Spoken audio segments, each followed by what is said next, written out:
بسم اللہ الرحمن الرحیم۔ السلام علیکم ناظرین، آپ دیکھ رہے ہیں اذکار نیوز اور میں عمر عباسی۔ ناظرین، بلا شبہ ہزارہ کا شمار پاکستان کے خوبصورت ترین خطوں میں ہوتا ہے۔ اس میں سیاحت کو فروغ دے کر ملکی معیشت کے لیے اربوں ڈالر کمائے جا سکتے ہیں۔ ہزارہ کے مسائل پر بات کرنے کے لیے آج ہمارے ساتھ اسٹوڈیو میں موجود ہیں ہزارہ جرنلسٹ ایسوسی ایشن کے جنرل سیکرٹری و سینئر صحافی لقمان شاہ صاحب۔ السلام علیکم۔ وعلیکم السلام عمر بھائی صاحب، بہت شکریہ، آپ نے ہمیں وقت دیا۔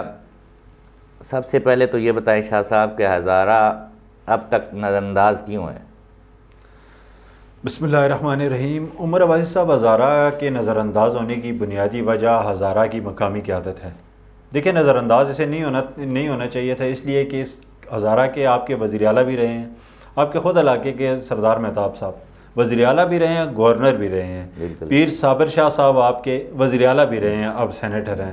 اس کے علاوہ آپ دیکھیں گور ایوب صاحب ایک بزرگ شخصیت، ہزارہ کی قابل قدر شخصیت، وزیر خارجہ تک رہے ہیں وہ۔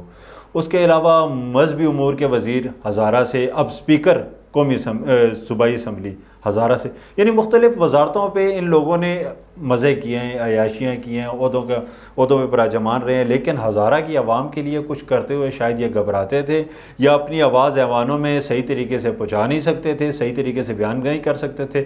زیادہ تر وقت یا تو یہ خاموش رہتے تھے، یا اپنے، میں تو ذاتی فوائد ہی کہہ سکتا ہوں، کیونکہ ہزارہ کو اب تک یہ کچھ دے نہیں سکے۔ ہزارہ ہمیشہ نظر انداز ہوتا رہا ان لوگوں کی وجہ سے۔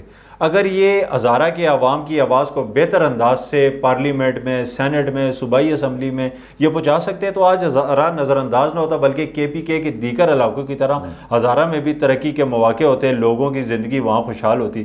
لیکن رہ دے کہ ہمارے پاس چند سیاسی مقامات ہیں جن سے کچھ پیسے حاصل ہو رہے ہیں، اس کے علاوہ تو ہزارہ کو ان لوگوں نے کچھ دیا نہیں ہے ابھی تک۔ ہاں، ایوب خان صاحب کے دور میں کچھ ہزارہ کو ترقی ملی ہے، وہ ایک دور تھا، سنہری دور ہزارہ کی تاریخ میں، کیونکہ وفاقی دارالحکومت یہاں بنا اور ایوب خان صاحب نے اس حوالے سے ہزارہ میں بھی کچھ کام کیے ہیں۔ یہ ہزارہ کی۔ اچھا شاہ صاحب، ایک ہے کہ مسلم لیگ نون نے بھی ہزارہ میں حکومت کی ہے، پیپلز پارٹی نے بھی کی ہے، اے ایم پی نے بھی کی ہے، دینی جماعتوں نے بھی کی ہے۔ جب یہ حکومت میں ہوتی ہے تو صبح ہزارہ انہیں یاد نہیں آتا، بات نہیں کرتے، تو جب یہ اپوزیشن میں چلی جاتی ہیں تو پھر تحریکیں چلانے شروع کر دیتے ہیں جی کہ صبح ہزارہ بننا چاہیے۔ اس حوالے سے آپ کیا کہتے ہیں؟ اصل میں صوبہ ہزارہ کی تحریک تو پہلے ہلکی پھلکی چل رہی تھی، لیکن اس نے جب زور پکڑا، جب اے این پی کے دور میں نون لیگ کی مرکز میں حکومت تھی، انہوں نے صوبے کا نام چینج کیا، صوبے کا نام انہوں نے کے پی کے رکھا، جس پہ کافی اعتراضات ہوئے، بلکہ ایبٹ آباد میں کچھ لوگ بھی شہید ہوئے، ایک احتجاجی مظاہرہ بھی ہوا، اس کے بعد احتجاجی تحریک چلی، بابا حیدر زمان صاحب نے اس کا علم اٹھایا صوبے کا، لیکن ان کی وفات کے بعد بھی یہ تحریک آہستہ آہستہ دبتی گئی، پیچھے چلی گئی۔ جب آپ، جیسے آپ نے بات کی کہ اقتدار میں جب ہوتے ہیں تو ان کی ترجیحات اور ہوتی ہیں، واقعی ان کی ترجیحات ذاتی مفادات ہی میں سمجھتا ہوں ہوتے ہیں۔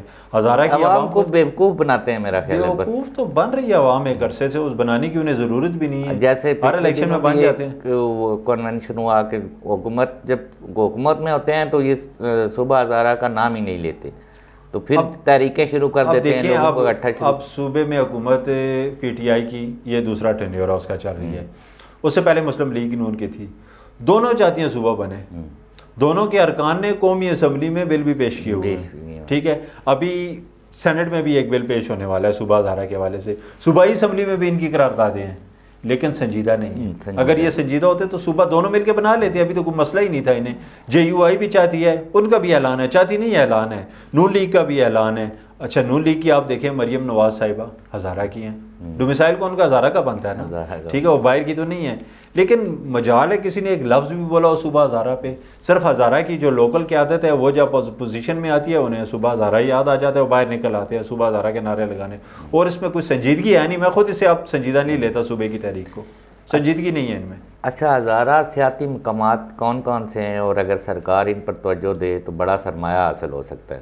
دیکھیں، ابھی تو ان لوگوں نے، میرا خیال ہے کہ یہ مری کے قریب جو ہمارے مقامات ہیں، ایوبیہ، ٹھنڈیانی، نتھیا گلی، گلیات بیلٹ کو ابھی سیاحتی مقام آپ کہہ سکتے ہیں کہ حکومت اس پہ کچھ توجہ دے رہی ہے۔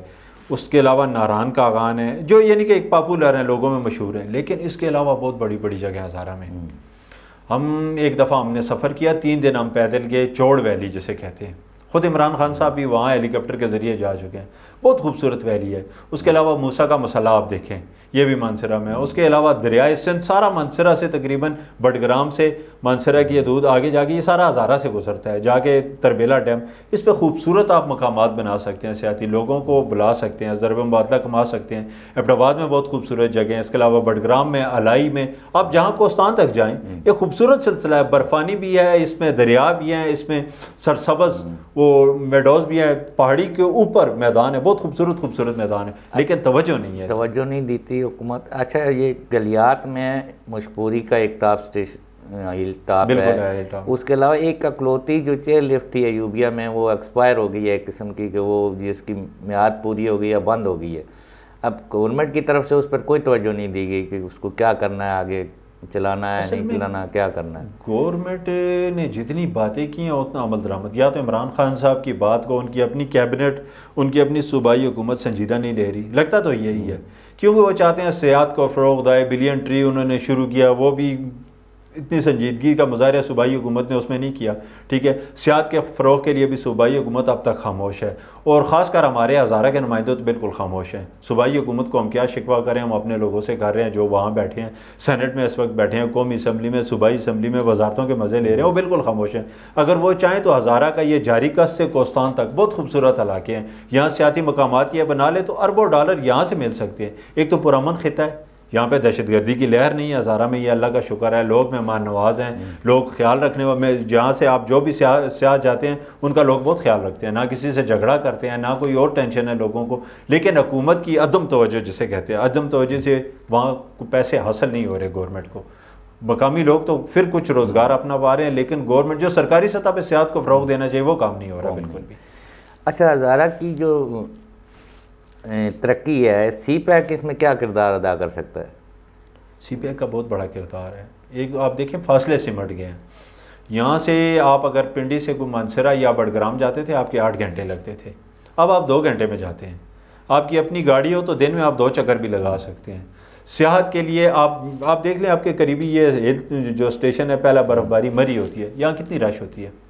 یہاں پہ گاڑیوں کا گزرنا مشکل ہو جاتا ہے, لوگوں کا جانا مشکل, 8 گھنٹے لوگ پھنسے رہتے ہیں. لیکن اگر یہی آپ سیاحتی رخ, اگر برفانی علاقے, آپ ایبٹ آباد, آگے مانسہرہ کے علاقے, بٹل, چھتر, ان علاقوں کی طرف لے جائیں, یا عوام کا رخ ہو جائے, تو 2 گھنٹے میں, ایک تو روڈ بھی کھلا ہے, موٹر وے ہے, 2 گھنٹے میں لوگ آرام سے پہنچ سکتے ہیں. وہاں پہ کچھ اچھے ریسٹورنٹ, اچھے ہوٹل لوگوں کے لیے آپ بنا لیں. تو سی پیک تو بہت بڑا اللہ کی نعمت ہے, لیکن اس سے اگر فائدہ اٹھایا جائے, ٹھیک ہے, اسے صرف چائنا تک محدود نہ رکھیں نا, آپ پاکستان کی ترقی میں بھی اس کا کردار رکھیں. آپ سیاحتی مقامات, اس کے ارد گرد سیاحتوں کے لیے خوبصورت مقامات بنائیں, لوگ آئیں گے, دور دور سے آئیں گے. اب تو کراچی سے میرا خیال ہے کہ ہزارہ تک کا سفر بہت آسان ہو جائے گا, 8-10 گھنٹے ادھر سے بھی کم ہو گیا موٹر وے کے ذریعے. لاہور سے, آپ کی ہر جگہ سے لوگ آنے کو تیار ہیں, لیکن آپ لوگوں کو سہولت تو ہیں, وہاں پہ سہولتیں نہیں ہیں. سہولیات لوگوں کو ملیں گی, لوگ آئیں گے, وہاں پہ رہیں گے, انجوائے کریں گے, پیسہ خرچ کریں گے, تبھی جب انہیں وہاں پہ سہولیات ملیں گی.